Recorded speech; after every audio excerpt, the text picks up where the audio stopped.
Bonjour tout le monde. On va faire un point, René et Fabien m'ont demandé de faire un point, entre guillemets «exclusivement», c'est dire, sur, la situation sanitaire, en France et en Europe. Donc ça va être un point synthétique concernant ces éléments-là. Heu, donc on abordera les autres points, mouvements, vaccination et cetera si vous avez des questions. Donc on va commencer. Donc petit rappel, alors, vu qu'on en avait parlé l'année passée, il y a certains éléments qui vont pas être, repris cette année. Donc j'ai fait une partie synthétique sur les éléments plutôt biologiques, on va dire, donc FCO et MHE, donc fièvre catarrhale ovine et maladie hémorragique épizootique. Donc comme vous le savez, c'est des virus qui sont très proches, hein, même, genre, hein, les orbiviridés. Il n'y a pas de combinaison possible entre eux. Par contre, il peut y avoir des réassortiments entre virus entre différents sérotypes, hein. Les virus sont transmis par le même vecteur biologique, le moucheron, culicoïde. La maladie est saisonnière, alors on va dire cliniquement saisonnière, donc généralement on considère que ça va sous nos contrées de mai-juin à fin décembre avec comment dire, les questions qu'on se pose et que Claire a abordées plus tôt dans le webinaire. Une transmission mécanique par les aiguilles qui est possible, ça c'est le LNR l'ANSES qui l'évoque, sans qu'on puisse, comment dire, avoir plus d'éléments concernant le niveau de risque par rapport à ça, mais on le prend en compte, notamment, c'est ce qui est prévu dans les recommandations pour les vaccinations ou les prises de sang de changer d'aiguille. Donc, ce sont des maladies considérées comme non contagieuses. Bon, vous verrez qu'après, sur la partie sérotype, j'ai fait un peu de terminologie. Ceux qui me connaissent savent que c'est un peu mon dada, mais on la considère non contagieuse, sauf qu'elle peut quand même être transmise par la semence et qu'il y a une transmission verticale de la mère au fœtus pour le BTV, donc blouton virus ou virus de l'AFCO type 3 et 8, qui a été démontré pour ces trois sérotypes. On considère que pour les autres sérotypes, ce n'est pas le cas à date, c'est-à-dire jusqu'à ce que peut-être biologiquement on le démontre une prochaine fois. La diffusion se fait de deux façons, par les vecteurs. Donc là, Claire a expliqué ça dans le détail tout à l'heure. Par contre, il y a un autre élément à prendre en compte, puisque c'est un point important en termes de gestion sanitaire, c'est que la diffusion sur des moyennes longues distances se fait sur les mouvements d'animaux. Il y a une belle modélisation qui avait été faite. On considère que sur des déplacements de maladies, on va dire d'un coup, au-delà de 80-100 km, c'est les mouvements d'animaux infectés qui déplacent la maladie, hein, c'est ce qu'on observe.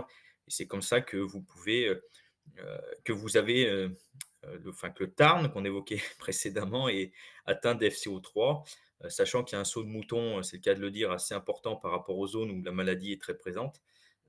Et ça, c'est clairement lié à des mouvements d'animaux. Il n'y a pas d'impact zoonotique, comme vous le savez, et il n'y a pas d'impact sur les denrées alimentaires. Donc, dans notre malheur, on a au moins ces deux éléments-là qui sont importants et non négligeables. Donc, en noir, c'est ce qui est commun aux deux, FCO et MHE. En bleu, uniquement la FCO et en violet, uniquement la MHE. Donc, virus de la FCO. Alors, c'est là où vous verrez après, on fera un peu de sémantique, hein. Réglementairement, la loi de santé animale, réglementation européenne qui indique comment gérer ces maladies-là, précise que la FCO est réglementée pour 24 sérotypes. Ça tombe bien, dans la nature, dans le monde, on doit être à 36 maintenant.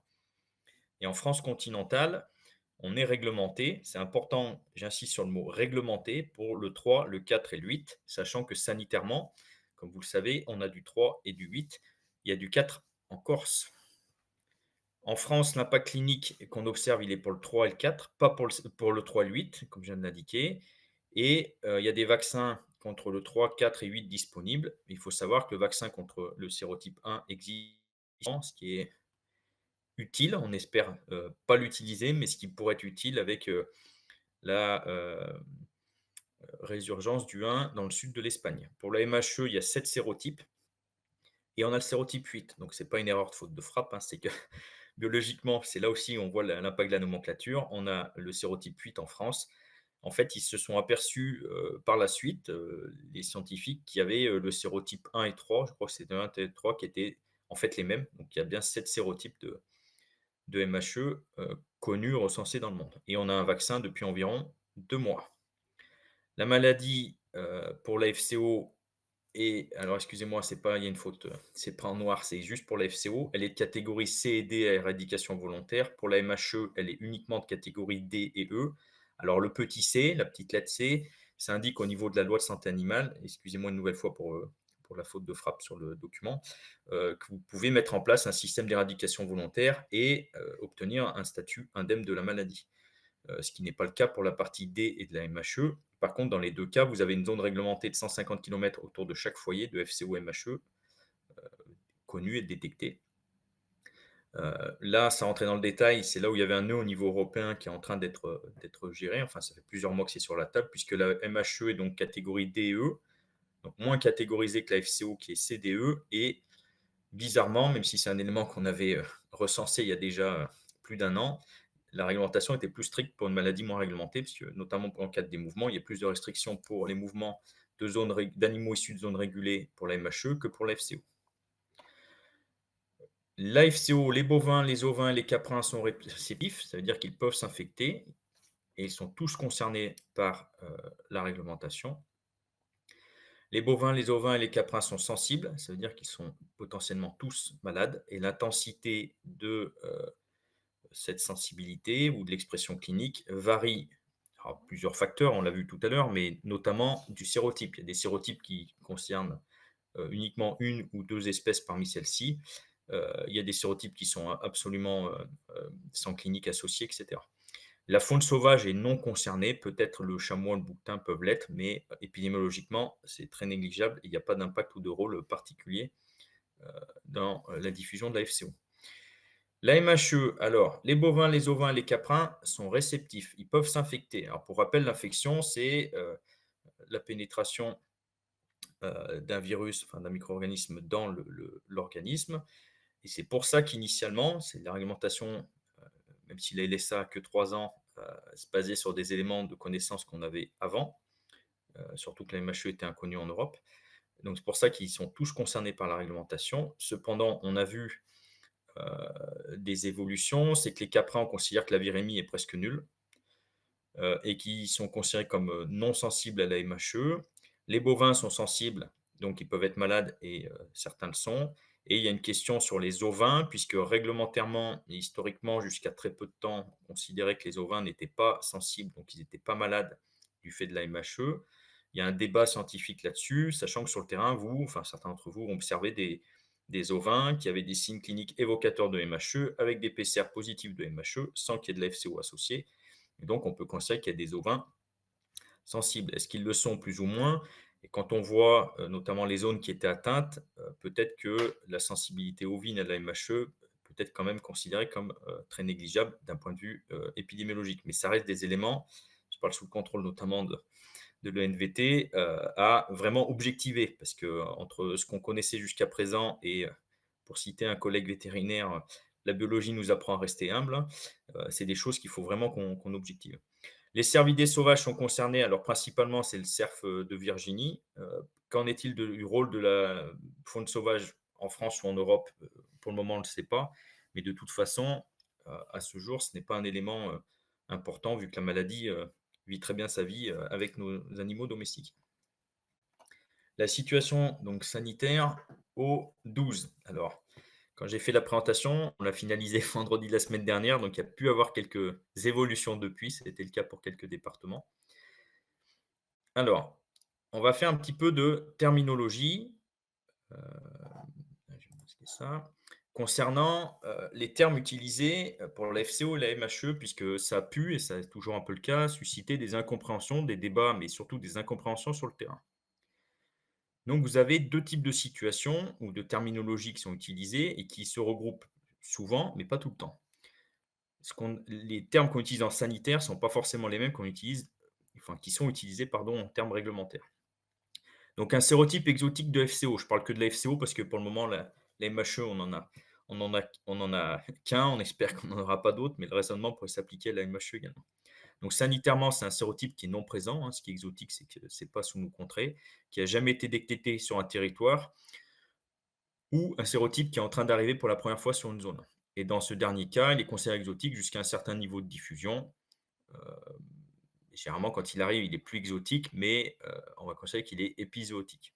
Réglementairement, j'allais dire, c'est la même chose. Au niveau du terme épizootique, alors si je reprends les bases adaptées que j'ai adapté de l'AEMA, qui est l'Association pour l'étude d'épidémiologie de maladies animales en France. Bah, ça va être un sérotype qui affecte un nombre de cas et ou d'élevage nettement supérieur à celui attendu pour une région et une période donnée. C'est la définition de base d'une épizootie. Réglementairement, ce n'est pas évoqué dans les textes. Là où ça devient un petit peu plus embêtant, surtout que ça génère, alors pas à notre niveau, mais ça génère beaucoup d'incompréhension sur le terrain, et ils ne sont pas forcément traités de la même façon. Je parle notamment du 3 et du 8, ce qui peut poser problème. C'est pour le terme enzootique. Si on prend la définition enzootique d'un point de vue sanitaire, bah, c'est un sérotype qui est présent, circulant habituellement sur une zone donnée.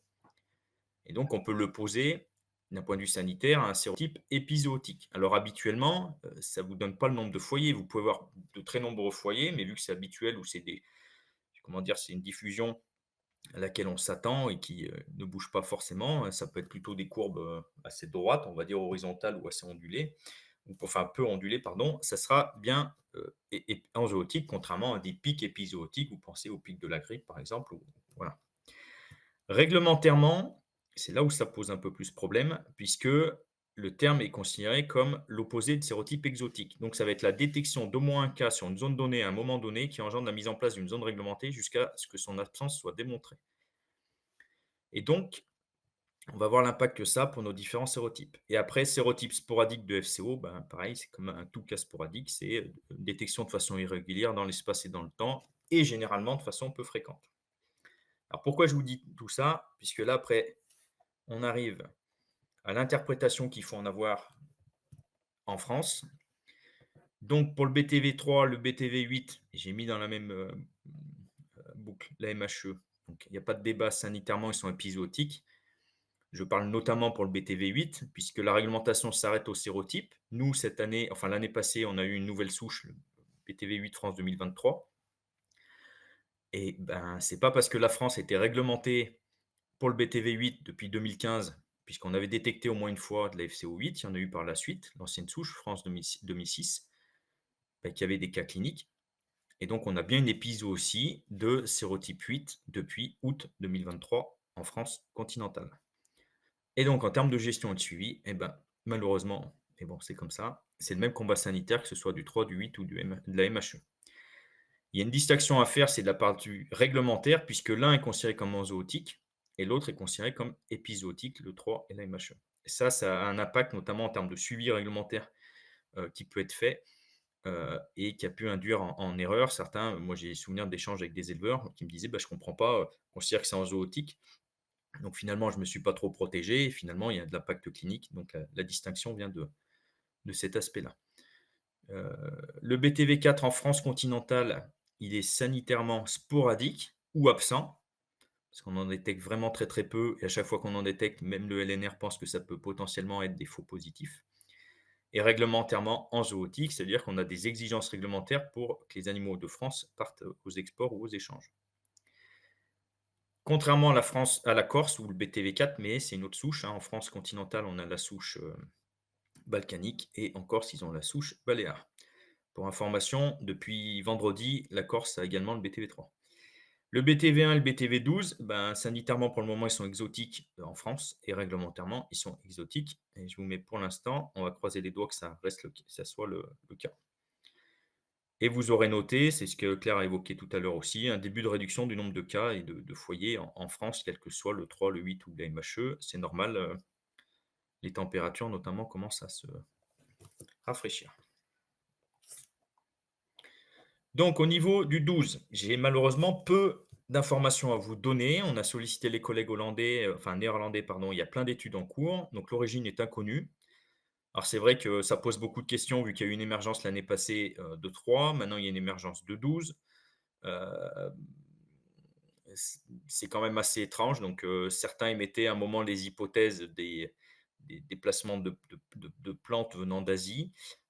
Bon, Claire, on a dit un mot tout à l'heure. L'impact sanitaire, pour le moment, est inconnu, a été recensé à peu près 12, alors 8 depuis vendredi, c'est 12 élevages dans 4 provinces, alors plutôt au nord et après plutôt à l'est. La première détection, alors La première détection date de mi-octobre 2024. En préparant le webinaire, j'ai remis le nez dans les détections et puis les informations que les Néerlandais nous avaient données. Donc là, c'est la confirmation de la détection, mais vous savez qu'avant de la confirmation, vous avez la suspicion, une première analyse, confirmation, etc. Et donc là, ça date même on va dire, de fin septembre, début octobre. Donc c'est même un peu plus tôt que ça. L'impact sanitaire est inconnu parce qu'il y a très peu d'élevages qui sont connus comme étant impactés. Et il y a des études en cours parce que, vu qu'ils avaient du 3, il y a beaucoup de foyers qui ont pu être attachés à du 3. Et donc, ils font un gros screening de plusieurs prélèvements pour voir s'il n'y avait pas du 12, là où on pensait éventuellement qu'il n'y avait que du 3. Pour le 1, il y a une résurgence dans le sud de l'Espagne. Alors là aussi, pourquoi? Ben, très bonne question. La zone est déjà vaccinée et pour le moment, les informations qu'on a, c'est qu'il y a peu d'impact sanitaire. Après, il faut voir, ce que ça va donner, par la suite et notamment l'année prochaine parce que la résurgence est plutôt en deuxième partie de la période où ça se diffuse le plus. Vu qu'à la zone déjà vaccinée, ça inquiétait peu les spécialistes, mais c'est des choses à suivre. L'avantage qu'on a pour le BTV1, c'est que du vaccin existe déjà sous forme d'AMM. Donc, c'est déjà une bonne chose. Pour le 12, on a contacté les laboratoires qui nous disent qu'ils sont attentifs, ils vont essayer d'avoir les souches. Est-ce que c'est trop tôt pour savoir s'ils vont développer du vaccin? Donc on espère que ça ne flambera pas l'année prochaine, puisque généralement, il faut un peu de temps. Comme vous le savez, on a eu des vaccins sous ATU en 8 à 10 mois cette année pour le BTV3.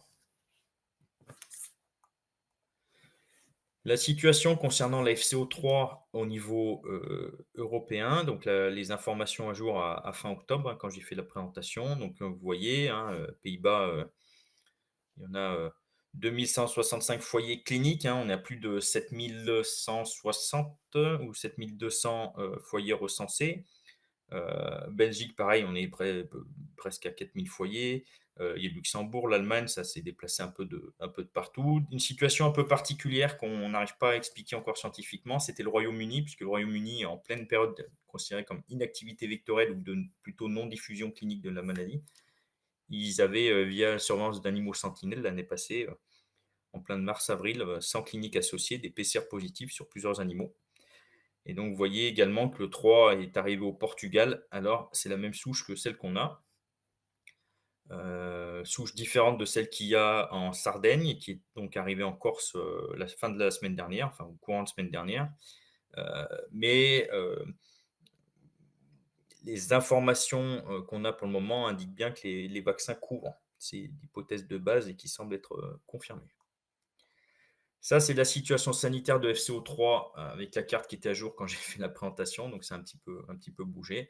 Donc là, vous voyez, bon, bah, clairement, vous avez deux grosses, enfin la grosse Est et puis une zone vers la Sarthe, l'Orne, etc., où la maladie a bien diffusé. Et quand vous voyez les sauts qu'il y a eu en Vendée, en Corrèze, dans le Tarn, en Ardèche, bah, ça, c'est clairement pas les culicoïdes qui ont déplacé la maladie. Il y a des endroits, ils ont même réussi à remonter euh, peut-être enfin, le cas index, même le premier cas de déplacement d'animaux. Ça, c'est pour illustrer la situation FCO8. Alors, c'est pour montrer encore une fois qu'on est bien en épizootie. Données de mi-octobre, la DGL a annoncé plus de 10 500 foyers de BTV8. Donc, à date, en termes de foyers connus et déclarés, j'insiste bien, déclarés et connus, enfin connus et déclarés, il y a plus de foyers de BTV8 en France que de BTV3, voire même BTV3 plus MHE. Et là, je vous ai mis la carte Aura pour illustrer ça, c'est des cartes qu'on pourrait mettre dans des livres d'épidémiologie pour illustrer les épis aussi. Le problème, c'est qu'on n'a pas de carte de suivi national puisque la DGL suit le FCO8 de façon plus irrégulière, ce qui n'a pas le zonage, j'allais dire, à gérer d'un point de vue réglementaire. Donc, il n'y a pas de suivi des foyers de la même façon qu'on a du BTV3, ce qui est un peu dommage en termes de suivi sanitaire. Pour la situation sanitaire pour la MHE, pareil, donc là vous connaissez, j'allais dire, la carte. Donc ce qui est intéressant de voir, c'est que l'année passée, vous aviez eu la zone Piémont, là, et Corinne a évoqué l'étude qui avait été faite. Donc il y avait eu un peu des déplacements de la maladie en fin de période, et notamment via des déplacements d'animaux, et là notamment l'Or-Atlantique, hein, s'est produit ce qu'on attendait, ce qui se produise l'année passée, c'est qu'il y a eu quelques cas fin de période de de circulation 2023 et que ça flambe j'allais dire, l'année qui a suivi. Donc, ça a été le cas sur cette zone-là. Donc, pour rappel, vous avez des zones de 150 kilomètres autour des foyers. Ça, c'est la belle carte qu'on arrive à faire pour synthétiser, essayer de suivre les différentes situations. Donc, j'espère que le 1 ou le 12 vont pas arriver, sinon on va encore avoir une palette colorée plus importante. En fait, cette carte a la vocation à donner une information, notamment locale, pour dire que dans tel département, il y a eu au moins un foyer clinique. Hein, quand on parle de cas, c'est bien foyer clinique confirmé par PCR d'une maladie ou de plusieurs maladies.